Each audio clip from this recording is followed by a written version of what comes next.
Ethan Walker was still smiling when he sealed the last envelope. It was a small, deliberate smile, the kind that has nothing to do with joy and everything to do with the quiet thrill of anticipated cruelty. He pressed his thumb along the edge of the cream-colored flap, feeling the expensive weight of the cardstock beneath his fingers, savoring the moment the way a man savors the final move in a game he believes he has already won. The wedding invitation was addressed, in his own handwriting, to Vanessa Brooks, the woman he had once called his wife, the woman he had since reduced, in his memory and in the stories he told at dinner parties, to nothing more than a footnote in his assent. He handed it to his assistant without a word, and his assistant, who had learned long ago not to ask questions, carried it away without one. That evening, Ethan sat with three of his closest friends at a rooftop bar overlooking the city, and when he mentioned the invitation, the table erupted in laughter. One of them, a ruddy-faced developer named Clark, who wore his wealth in the looseness of his posture, leaned back in his chair and shook his head with theatrical disbelief. "She won't come," Clark said. "Women like that never come. They know better." Another friend, Marcus, swirled his drink and offered a different theory. "Or maybe she's still working tables somewhere. Probably can't afford the dress." The laughter rolled around the table again, easy and self-congratulatory, the laughter of men who have never had to examine themselves too closely because the world has always affirmed them before they could ask the question. Ethan said nothing. He only smiled, the same small, deliberate smile, and lifted his glass. He had not invited Vanessa out of sentiment. There was no residual warmth in the gesture, no tremor of guilt softened into gesture. He had invited her because he wanted her to see it. The chandelier-lit hotel ballroom, the 5-course dinner, the bride who was 12 years younger and 10 times more photogenic, the table of investors and city councilmen and old-money families who now called Ethan Walker a peer. He wanted Vanessa to stand in that room and understand, with her whole body, what she had lost. Or rather, and this was the part he never examined too closely, what she had never deserved. He had carried that belief for 2 years, polished it like a stone in his pocket, and the wedding had given him the perfect stage on which to present it. What Ethan did not consider, because men like Ethan rarely consider the inner lives of the people they have discarded, was what Vanessa's life had actually become. He pictured her the way he had last seen her, quiet, dry-eyed, signing papers at a lawyer's table with the particular stillness of a person swallowing something they refuse to name. He had taken that stillness as defeat. It had not occurred to him that it might be the composure of someone who had already decided in that moment exactly who she intended to become. When the envelope arrived at the address his assistant had dug up from old records, Vanessa Brooks was standing in her penthouse kitchen, barefoot, reviewing a contract. She read the invitation once, set it down on the marble counter, and stood looking at it for a long moment.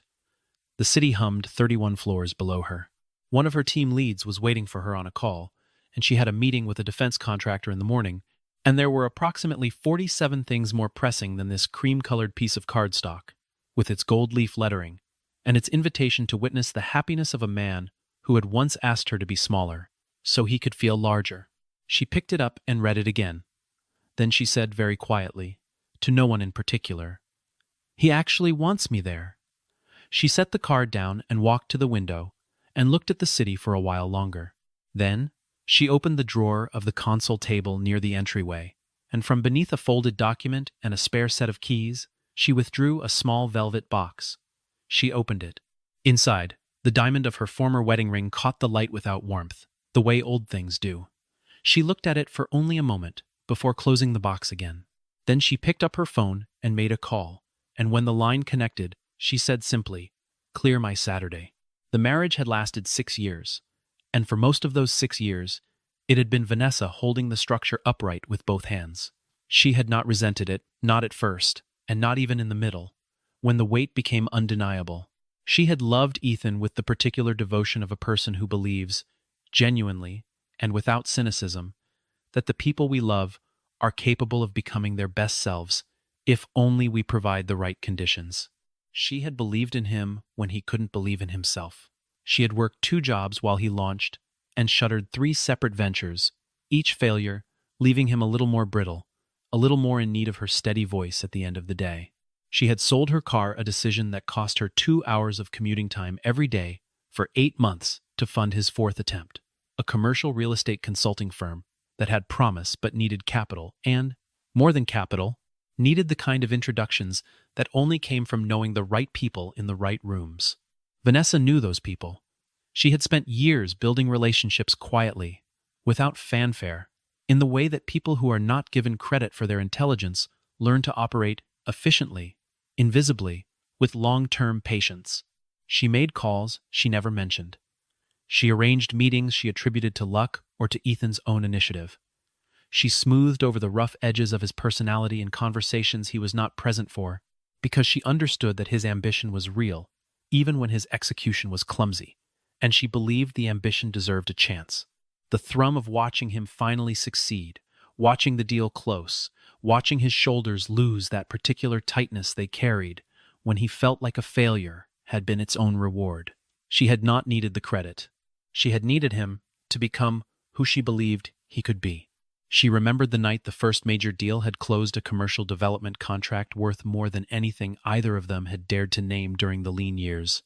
Ethan had called her from the client's office, his voice cracked with something she had never heard in it before, a high, disbelieving quality, like a man who has been holding his breath so long he has forgotten what air tastes like. She had sat down on the kitchen floor because her legs had simply given way with relief, and she had cried for nearly 10 minutes, quietly, with the phone pressed to her ear. And he had not noticed because he was already talking about next steps, about expansion, about the name they were going to make. She had not told him she was crying. She had wiped her face and listened and said the right things. And when she hung up, she had sat on the floor a while longer, feeling the particular exhaustion of someone who has been holding something heavy for so long that the absence of it is itself disorienting. She had believed in that moment that the difficult part was over. She had been wrong about what the difficult part would turn out to be. What she had not anticipated was that becoming who he believed he could be would require him to stop seeing her at all. The change was not sudden, which made it more difficult to name. It was gradual, the way erosion is gradual, each small recession barely noticeable, until the day you look and find that the landscape has entirely changed. He began attending events without her, citing the impracticality of schedules. He began introducing her at the events she did attend with a flatness in his voice that bordered on apology, not for her, but for himself, for the inconvenience of a wife who wore natural hair and worked a shift that ended at 9 and did not move through the rooms of the wealthy with the instinctive fluency he was rapidly acquiring. He told her, one evening over a dinner that had grown cold because he arrived late without calling, that she was too comfortable with being ordinary. She had looked at him across the table for a long time before responding. She had said, "There will come a day when you understand what loyalty is worth." He had not answered. 2 weeks later, she found the text messages from Sophia. The divorce had been cold and swift, executed with the efficiency of a man who had decided to treat the dissolution of a 6-year partnership the way he treated a bad quarterly report. Something to process, move past, and never revisit. His friends had circled him like a validation wall, assuring him that he had outgrown the relationship, that Vanessa had been a chapter and chapters had to end. Vanessa had sat across from the lawyers and signed everything without tears, without dramatics, without the broken woman performance that Ethan had, she suspected, half expected and half wanted. She had asked for nothing beyond what was fair. As she left the building, she had paused on the steps for just a moment, not from grief, but from the peculiar clarity that arrives at endings. And she had understood, with a certainty that settled in her chest like ballast, exactly what she was going to do next. Ethan heard that Vanessa had confirmed the invitation through the same assistant network that had delivered the card, and the information pleased him in a way that felt almost physical. He told Sophia about it that night casually, as though it were of no consequence, and watched her face arrange itself into the expression she wore when something bothered her and she didn't want him to know. "Why would she come?" Sophia asked, adjusting the strap of her dress in the mirror without turning around. "That's what I want to see," Ethan said. He could feel his own excitement like a low current, something he wouldn't have admitted to, even under pressure. He wanted an audience for his triumph, and Vanessa's presence would be the sharpest possible framing device. Before and after, lesser and greater, then and now. He had no doubt she would arrive humbled, perhaps even visibly diminished by time and circumstance. and he intended to receive her with the particular magnanimity of a man so thoroughly victorious that he can afford to be gracious. What he was constructing in his mind bore no resemblance to the woman who was, at that precise moment, reviewing security protocols in a glass-walled conference room while 4 former Special Operations soldiers waited for her to conclude a briefing. Vanessa had built Brooke's strategic security in the 2 years since the divorce, with the same methodology she had always applied to everything. Systematically, without ego, by identifying what was needed and providing it before the market fully understood that it needed it. She had started with one contract, corporate protection, for a pharmaceutical executive who had received credible threats and couldn't trust his own staff, and she had delivered with such precision that the referrals had come without her asking. By the end of the first year, she had 15 active clients. By the end of the second, she had 32, a staff of 21, 2 satellite offices, and a reputation in the private security industry that had reached the kind of people who did not use the word impressive lightly. She was not famous. She did not seek visibility. But in the specific world of high net worth protection and corporate risk management, the name Vanessa Brooks carried the particular gravity of someone who had never failed a client. The men and women who worked for her, most of them with military or federal law enforcement backgrounds, people who had spent careers in environments where failure had irreversible consequences, had not expected to work for someone like her. Not because she was a woman, though the industry had its biases, and she had navigated them with the strategic patience she applied to everything, but because she was someone who had built a security company without ever having been in the field herself. What they discovered quickly, and what earned their genuine respect, rather than the contractual variety, was that she understood threat assessment, the way that people understand things when they have learned through necessity rather than training. From the inside, viscerally, with the precision that came from having spent years reading situations and people in real time because the cost of misreading was real. She had spent 6 years married to a man whose emotional landscape shifted without warning, and in those years she had developed an attunement to subtlety that translated, with surprising directness, into risk evaluation. She saw what people were trying to hide before they fully understood they were hiding it. It was not a gift. It was a skill built from survival, and she had found it an unexpected legacy of a marriage she had otherwise resolved to leave behind entirely. Marcus, her head of operations, appeared in the doorway of her penthouse, the afternoon before the wedding, with the folder she had requested. He set it on the table and looked at her with the careful expression of a man who respects his employer enough to say what needs saying. "You sure you want to attend this?" he said. She picked up the folder without opening it. "I'm not going to create a scene," she said. "I know," he said. "That's not what I'm worried about." She looked at him. "Then what are you worried about?" He considered the question. "I'm worried about what it costs you to be in a room with someone who never understood your value." She was quiet for a moment. Then she said, "I'm not going to that room for him. I'm going to close something.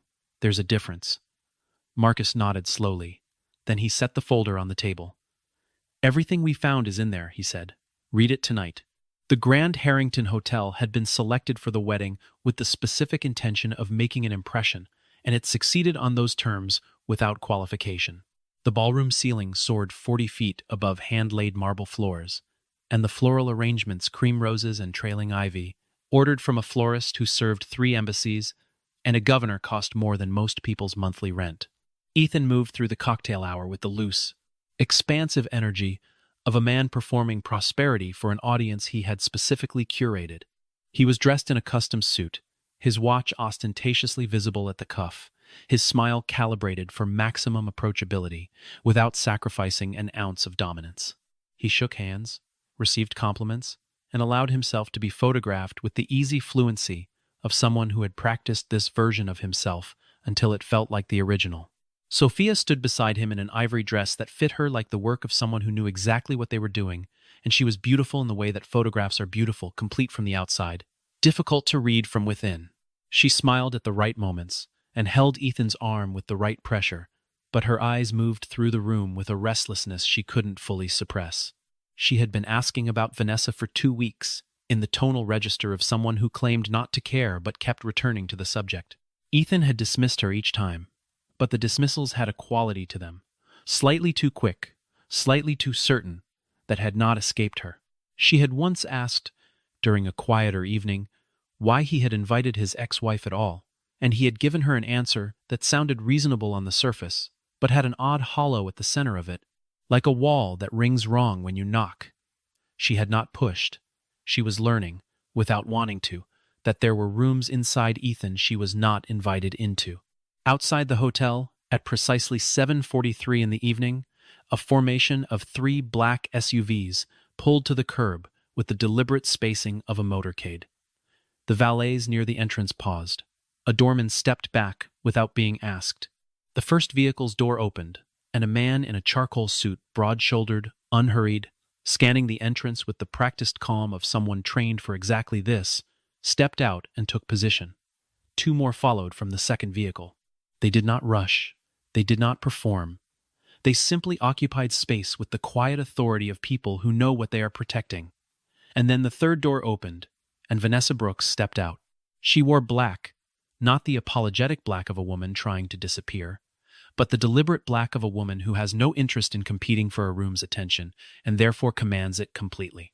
The cut of the dress was architectural, precise, the kind of garment that requires a specific relationship with one's own body to wear correctly, and she wore it correctly. She paused for exactly 1 beat at the base of the steps, not for drama, but because one of her security team was confirming the interior layout through an earpiece, and in that beat, 3 different people standing near the entrance turned to look at her and forgot to turn away. She walked into the Grand Harrington with the evenness of a woman who has nowhere to hurry to, because she has already arrived, in every sense that matters, well before tonight. The doorman who had worked the entrance of the Grand Harrington for 11 years, and had seen the arrival of governors and film stars and a foreign head of state, watched Vanessa Brooks cross the lobby threshold and felt, without being able to explain it afterward, that something had just changed in the room. It was not the security team, though they were conspicuous.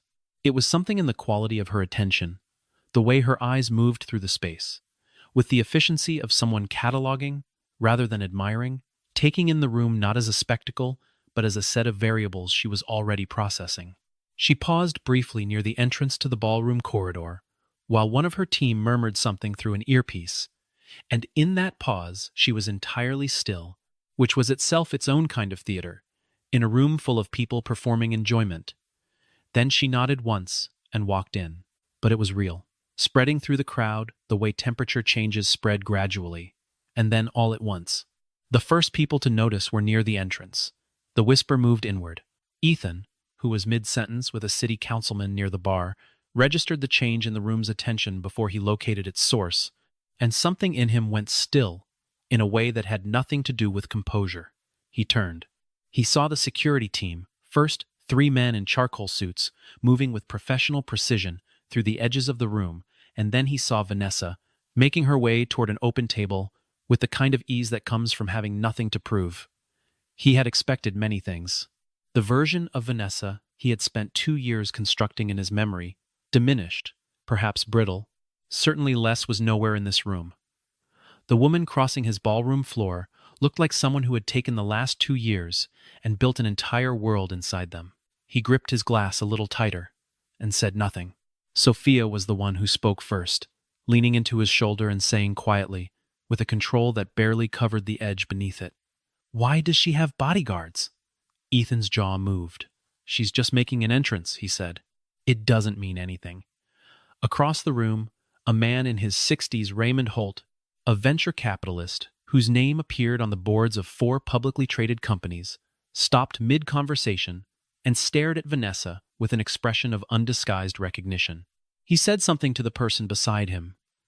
The other man turned to look. Both of them began moving through the crowd toward her. Another guest, a woman in a green dress who worked in corporate finance, touched her companion's arm and said, "Is that the Brooks Security CEO? I heard she handled the Meridian situation." Her companion did not know, but within the next 10 minutes, the information was circulating through the room's more attentive quarters, with the quiet efficiency of real news in a room full of people who trade in it. Ethan intercepted Raymond Holt near the edge of the dance floor, placing himself in the older man's path, with the smoothness of practice. "Raymond," he said, extending a hand. Raymond took it, but his attention was visibly divided. "Ethan," he he said. That woman, the one who came in just now, with the security team. He paused. Is that Vanessa Brooks? Of Brooks Strategic? Ethan's smile did not waver, but something behind it shifted. My ex-wife. Yes, he said, with the tone of a man dismissing a minor footnote. Raymond Holt looked at him with an expression that contained something Ethan could not immediately classify. It was not pity exactly, but it was adjacent to it. Son, Raymond said, and his voice was level, not unkind. Do you have any idea who that woman has become? The question hung in the air between them for a moment, before Ethan redirected the conversation toward a prospective deal, and Raymond let him, but the older man's eyes moved back to Vanessa twice more before they parted. Ethan returned to Sophia's side and refreshed his drink and smiled at someone across the room, and the performance was good enough that only someone who knew him well would have noticed that the ease had gone out of it, replaced by something that required more effort to maintain. Sophia noticed. She said nothing. She was beginning to understand that there were things being revealed tonight that she had not been given the information to prepare for. Vanessa sat with Raymond Holt for nearly 20 minutes, and their conversation had the quality of two people who share a common language of competence, efficient, interested, without pretension. Raymond had been an early client, back when Brooks Strategic was barely 6 months old, and Vanessa had taken the meeting in a borrowed conference room. He had given her his first major contract, not out of charity, but because her assessment of his security vulnerabilities had been so precise and so immediate that he had understood he was in the presence of someone who saw things others missed. 2 years later, he was still a client, and he sat beside her at Ethan Walker's wedding, watching the man attempt to hold his room together, and feeling, with the particular melancholy of experience, that he was watching something wind down without knowing it. What Raymond knew, what he had pieced together, from both professional proximity to Vanessa and a long memory for business genealogy, was the kind of detail that tends to get buried in the mythology of self-made success. He remembered the meeting, years ago, between Ethan Walker's fledgling consulting firm and a consortium of developers who had no particular reason to take the meeting. He had been in the room, a peripheral presence, when the introduction was made. The introduction had come through channels he had later traced back, quietly, to Vanessa.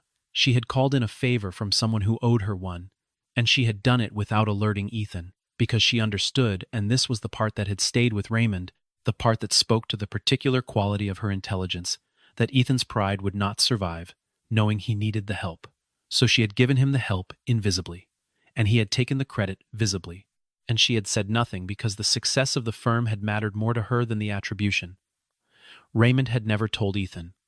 He had assumed Ethan knew. It was only tonight, watching the man's face as he processed the reality of who his ex-wife had become, that Raymond understood Ethan had never known at all. He considered, briefly, whether to say anything. Then he thought of the invitation, the deliberate cruelty of it, the amateur theater of bringing a discarded woman to bear witness to her replacement, and he decided that some things, when they surface, should be allowed to surface completely. He had spent 40 years in rooms full of people who rewrote their own histories, and he had learned to distinguish between the kind of revision that is ordinary self-preservation and the kind that constitutes a deeper fraud against others, but more consequentially, against oneself. Ethan Walker had spent 2 years living inside a story in which he was the self-made man, the architect of his own ascent, the person who had left behind what no longer served him. Raymond had watched that story being performed tonight with the competence of long practice, and it had moved him not to admiration, but to a tired, quiet sadness for the waste of it. Because the real story, the one Vanessa had declined to narrate, the one she had simply lived, was so much more interesting, and Ethan would never know it unless someone made him look directly at it. Raymond Holt was old enough to know that making people look at things was rarely welcome and almost always necessary. Meanwhile, in a small corridor near the ballroom's service entrance, one of Ethan's financial partners, a man named Gregory Fenn, who had come to the wedding in good faith and was now deeply regretting it, had received a notification on his phone that sent a cold feeling through his chest. He had been monitoring a due diligence report on Ethan's current portfolio for several weeks, and the numbers had not been resolving in comfortable directions. He had told himself the wedding was not the place to address it, but the notification he had just received was from a source he trusted, And what it said in the dry, precise language of financial forensics was that Ethan Walker's primary holding company was carrying a debt load that had not been disclosed to any of his current partners. Gregory put the phone in his pocket. He looked at the room around him. He thought of the chandelier, the flowers, the custom suit, the conspicuous watch. He made a decision and went to find Raymond Holt.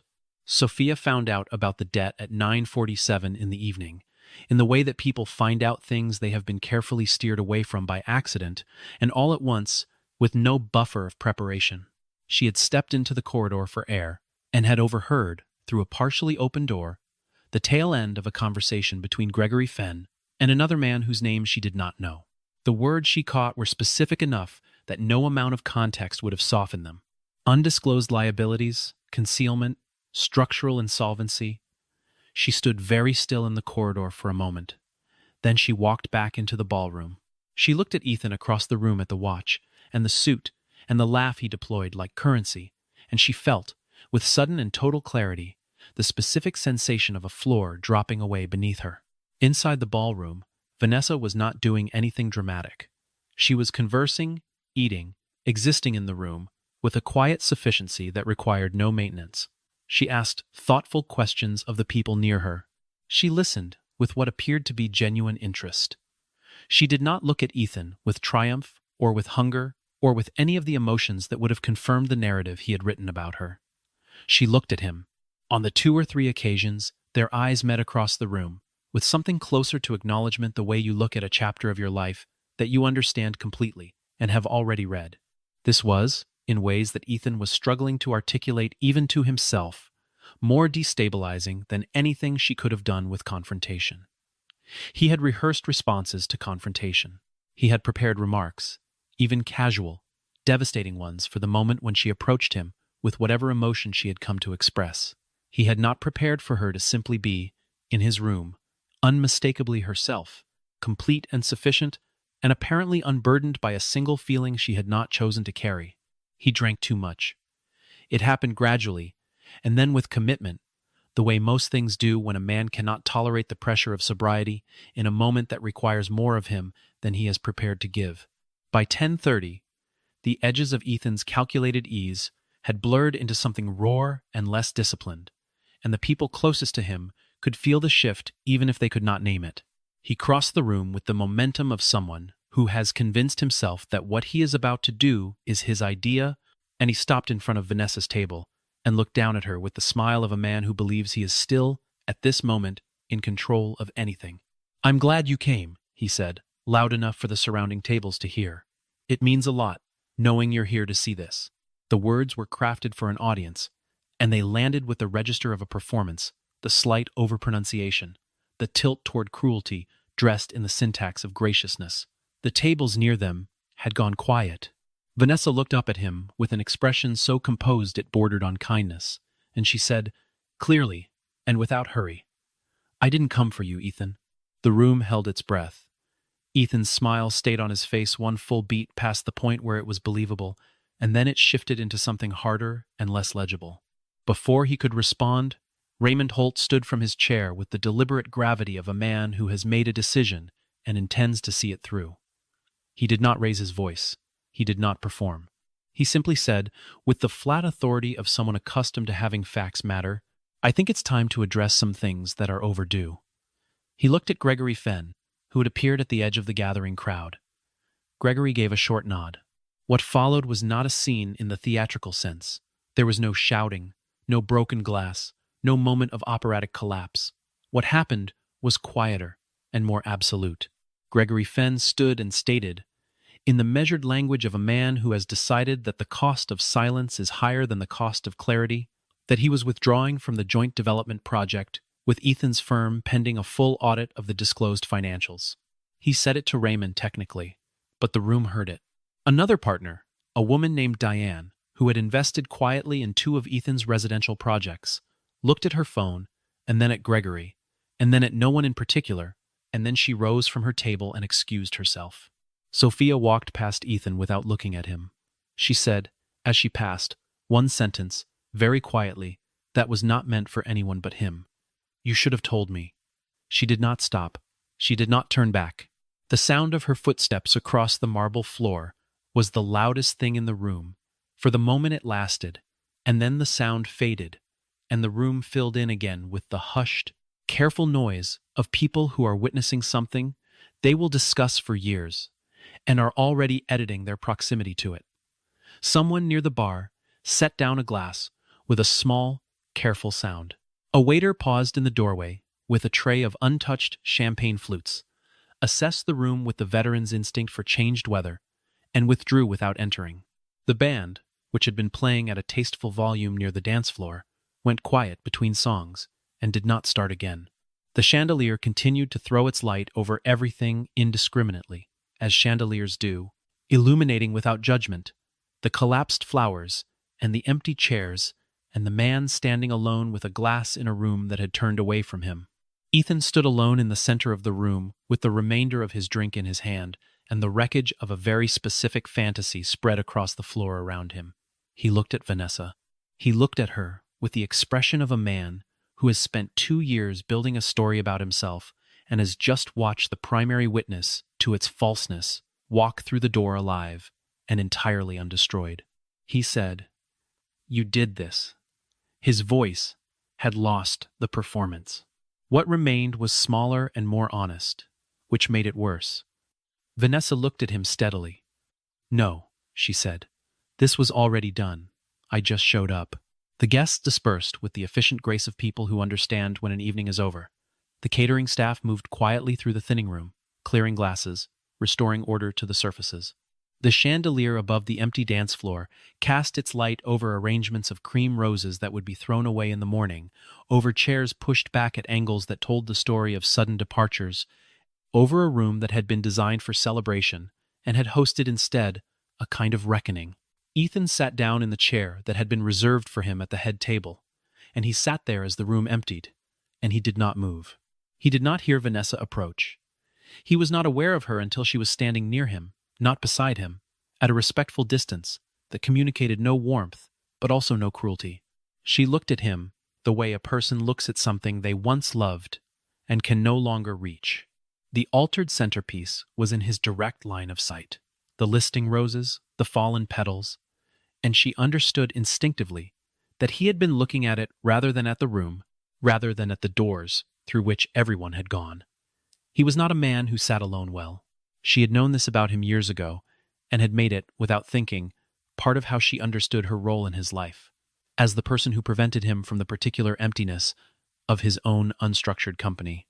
That understanding now seemed to her less like love, and more like a kind of enabling she had been too close to recognize.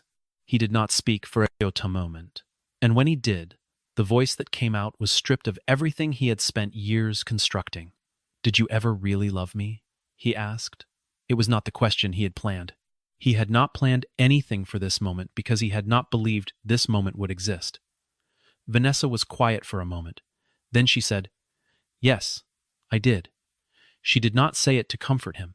She said it because it was true, and she had always been more interested in truth than in mercy, though people often confused the two. He looked at the table in front of him. "I knew what you were worth," he said. "I knew. I just couldn't." He stopped. She waited. She had become, over the course of 2 years, very patient with incompleteness, with the things people began and could not finish, with the spaces in sentences where the honest word should have been but wasn't. She no longer felt compelled to fill those spaces. She let this one remain. He looked up at her, and his face had in it, for the first time that evening, something true. "Did you hate me?" he asked. She considered it honestly. "No," she said. "I learned not to rescue people who are committed to falling." He looked at her for a long time after that, with an expression that was not anger and not pleading, but something older and more internal. The expression of a man who is, perhaps for the first time, attempting to see himself as he actually is, rather than as he has required himself to be seen. Then he looked away. "I had no idea," he said, and it was not entirely clear what he had no idea about the security company, the thwarted business deal, the 2 years, himself. She suspected he meant all of it. "I know," she said. It was the kindest thing she said to him all evening, and it was not kind. She picked up her clutch from the table where she had set it hours ago, and she looked at the room one final time, the collapsed flowers, the empty chairs, the remnants of an evening that had been designed to diminish her, and had accomplished the precise opposite, and something in her chest released. Not vindication, because she had not come for that. Something quieter. The particular exhale of a person who has carried an old weight long enough to know exactly when to set it down. She turned and walked toward the exit, and behind her she heard him say her name once, the way you say the name of something after it is already gone, not to call it back, but because the saying of it is the last thing left. She did not turn around. The SUVs were waiting at the curb with their engines running, and Marcus was standing by the rear door of the center vehicle with his hands clasped in front of him, reading nothing in the situation because he was too good at his job to show anything in public. Vanessa stepped outside, and the night air came at her cool and clean, and she stood on the steps for one breath before descending. Marcus opened the door. She got in. The door closed. The vehicles pulled away from the Grand Harrington with the same unhurried formation they had arrived in, and within 90 seconds the curb was empty. In the SUV, the silence was comfortable, in the way of people who have worked alongside each other long enough to communicate without filling space. The city moved past the tinted windows, in the way it always did at this hour, the late restaurants still lit, the last bars spilling brief noise into the street as they passed, the traffic thinning toward the particular spaciousness that belongs only to the hours before midnight, when the city's pace drops to something almost human. Marcus glanced at her in the rearview mirror once.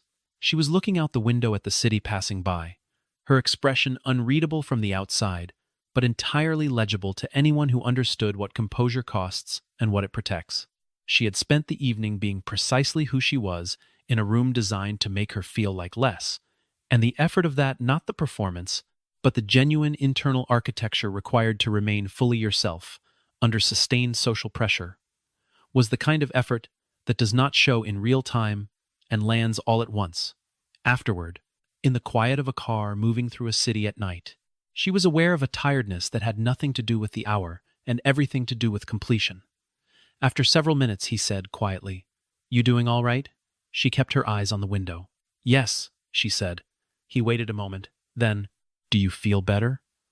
She thought about it honestly, the way she thought about everything. "I don't know that better is the word," she said. "I feel finished. That's different." Marcus nodded once and said nothing more. By morning, the financial news was circulating in the specific channels where such things circulate first, the morning briefings of risk officers and legal teams, and the kind of journalists who cover business scandals with the same detachment they would bring to earnings reports. The story of Ethan Walker's undisclosed liabilities was not yet public, but it was moving through the infrastructure that precedes public knowledge, and the people who had been in that ballroom the night before were already in quiet conversations with their lawyers and their advisors, each one privately recalculating what proximity to his name now cost them. Ethan Walker's development company would file for restructuring 6 weeks later. The headline would be dry, and would not mention weddings or invitations or cream-colored cardstock. But the people who had been in the room would remember the order of events, and some of them would understand that the collapse had not begun when the first partner withdrew. It had been building for a long time, in the unseen architecture of choices made and prices not paid. Vanessa was at her desk by 7 in the morning, as she usually was. She had 3 client calls before noon, and a quarterly review scheduled for the afternoon, and her assistant had left a coffee on the corner of her desk with the quiet efficiency that characterized the entire operation of her life. She worked for 2 hours without stopping, reviewing contracts, answering a message from Raymond Holt about a referral he wanted to send, signing off on a staffing expansion in the satellite office. At some point during the morning, between one call and the next, she reached into the top drawer of her desk and withdrew the small velvet box. She held it for a moment without opening it. Then she stood, took her jacket from the hook on the wall, and told her assistant she was going for a short walk. The river was 4 blocks from her building, and in the early morning it caught the light in the way of things that are entirely indifferent to being observed. She stood at the railing for a moment, looking at the water. Then she opened the box, and she took the ring between her fingers, and she felt its weight one last time, the weight of a promise made in good faith, of years spent in devotion to something that had not been what she believed it was. of a self she had not fully inhabited yet, because she was too busy maintaining something else. She held it over the railing. And then, without ceremony, without a final glance, she let it go. It caught the light once as it fell, a single hard flash, and then it was gone.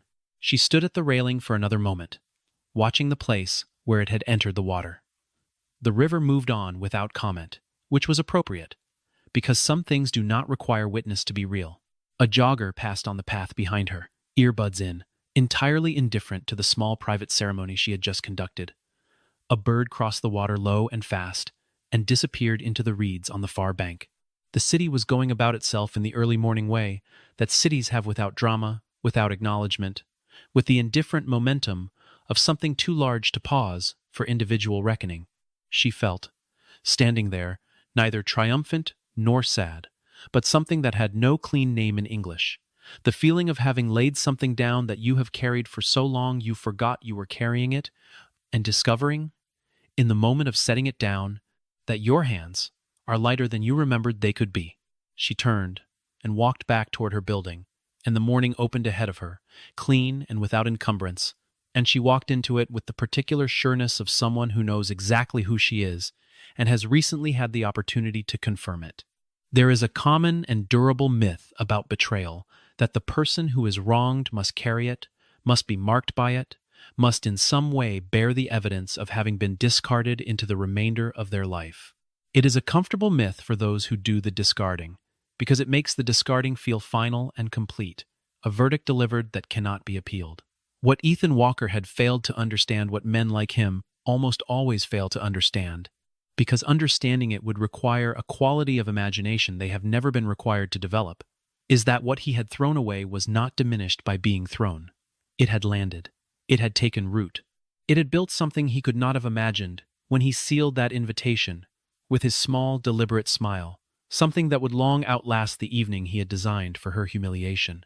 Vanessa Brooks had not come to his wedding to prove anything. She had come to close a door. She had closed it, and she had walked away into a life that needed nothing from him. Not acknowledgement, not apology, not even, in the end, the satisfaction of his regret. She had needed only to stand in the room, whole and intact, and let the truth do what it had always been prepared to do, which was simply to be visible. The rest had taken care of itself. The people who betray us most thoroughly are rarely the ones who shout. They are the ones who smile. They are the ones who dress our diminishment in the language of inevitability, who reframe their cruelty as our limitation, who invite us to witness their success, not because they are confident, but because they are not. Because somewhere beneath the custom suits and the conspicuous watches and the curated rooms full of people paid to reflect their value, back to them, there is a terror of insignificance that no amount of performance can quiet. Ethan Walker had spent 2 years trying to prove to himself, through the accumulated evidence of status and possessions and a younger woman on his arm, that the life he had chosen was worth the price he had paid for it. The price he had paid was Vanessa. And Vanessa, it turned out, had not gone down in value after all. The wedding flowers were discarded the following morning. The hotel staff cleared the ballroom with the methodical efficiency of people who have witnessed many kinds of evenings and have learned to treat them all the same. By noon, the room was reset, prepared for another occasion, holding no trace of what it had contained the night before. Some rooms are like that. Some people are not. The loyalty we are careless with, the devotion we fail to recognize, until the evidence of it walks into a room wearing black and surrounded by people whose entire purpose is her protection. These things do not disappear because we stopped valuing them. They simply find a better home. And in the finding, they become precisely what they always were. Not the footnote of someone else's story, but the headline of their own.